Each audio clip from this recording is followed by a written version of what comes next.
Hello and welcome to today's video. I am happy you tuned in. This is #1 educative channel, Learn with Penina. Powerful ways to improve your self-worth.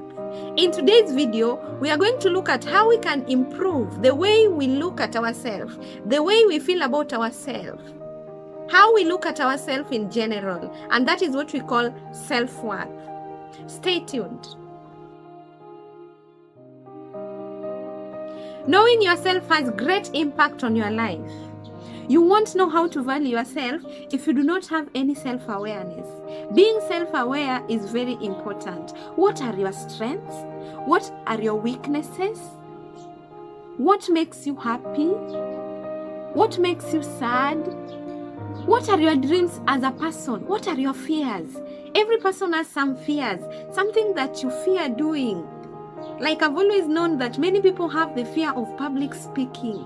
Many people have the fear to stand up in a crowd and say something.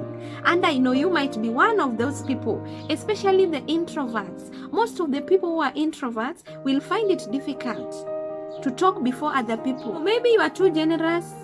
Maybe you are too kind. And I've realized that when you are too kind, sometimes people will take advantage of your kindness. When you are too generous, sometimes people will take advantage of your generosity. But it is important to know your abilities, know whatever you're capable of doing, and start working on your weaknesses. By doing that, you will improve your self-worth. You will know your value. You will understand yourself better. Sometimes if you do not know yourself, you'll just find yourself saying yes to everything. You'll say, will you join the party? Yes. And yet you don't enjoy going to those parties. If at all it's not your interest, learn to say no. Another important point that will improve your self-worth is to assess the role of social media in your life. Which role does social media play in your life? Does it build you? Does it destroy you? Many a times, I use social media especially for my research purposes. I use social media for entertainment, and I also use it in different ways. Yet, I realize that the same social media, which is as good as gold, can also affect you in one way or the other. You will find yourself comparing yourself to others. When you look at the social media, the Facebook, the Instagram, you'll realize that people have posts, different posts. Models look so cute. You look at yourself, what about me? I'm the only one with rough face. And sometimes you'll find yourself feeling so low just because of that social media. Let me tell you something. Nowadays, we have filters. We have editing. I can even change the shape of my nose. So don't worry about social media. And if you realize that it is destroying you, learn to take a break even for one day. You know, human beings, we've become so competitive. We find ourselves competing. I even wonder why we compete. So for example, you'll see some of your friends, they went to Masai Mara, they went to Mombasa, Diani Beach, and you feel like, oh, so I'm the only one who is suffering. I don't have money to go to those places. So instead of accepting your situation, you end up being stressed up because of somebody's action. So that is why I'm saying social media can affect you positively or negatively. It can lower your self-worth. There are people who use social media for validation.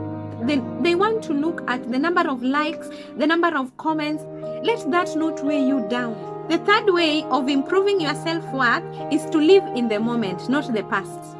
The mistakes we made in the past are helpful to us because they made us learn a life lesson. A life lesson that we learned is more important than the mistake we made. So many people focus on the things they did wrong, but they don't want to look at the positive things they did. Okay? And sometimes you find that the positive things you did are more than the negative things. So why worry about the negative things? When you forget about the past and live for the moment, you will find yourself living a better, living a healthier life. The past can't be fixed. Let us focus on today and look for whatever we can make better to improve our lives. The last point that I'm going to talk about here is to be kind to yourself. Talk to yourself the way you'll talk to a young baby, the way you'll talk to a baby. Take yourself as a baby. Look at yourself in the mirror. Appreciate the things you like about yourself. and don't focus on the negatives. Something like your shape. Will you change your shape? It is very difficult unless you try. There are natural shapes that you are born with, unless you go for the surgery. So it is not easy to change some of the things. That is why I am learning to appreciate the positive things rather than focusing on the negative things about myself. Every morning you wake up, try and look at yourself in the mirror. Appreciate yourself. Don't forget your self-care techniques. Apply your favorite oil if you have it. Put on your favorite dress. Admire yourself. Be patient. Love yourself. You will feel positivity in your life. If it is a matter of applying that lipstick that will make you feel good, do it. Don't say anything you cannot tell anybody to yourself, because remember, your inner self is listening, and the moment it captures that, it sticks in your mind and it will be difficult for you to get rid of it. So just be positive. Don't criticize yourself so much. Don't beat up yourself for making mistakes. Just forget the past and the rest will follow. I am happy and hope you learned something. Kindly don't forget to subscribe to my channel. Don't forget to share. And as always, we are meeting in the next video.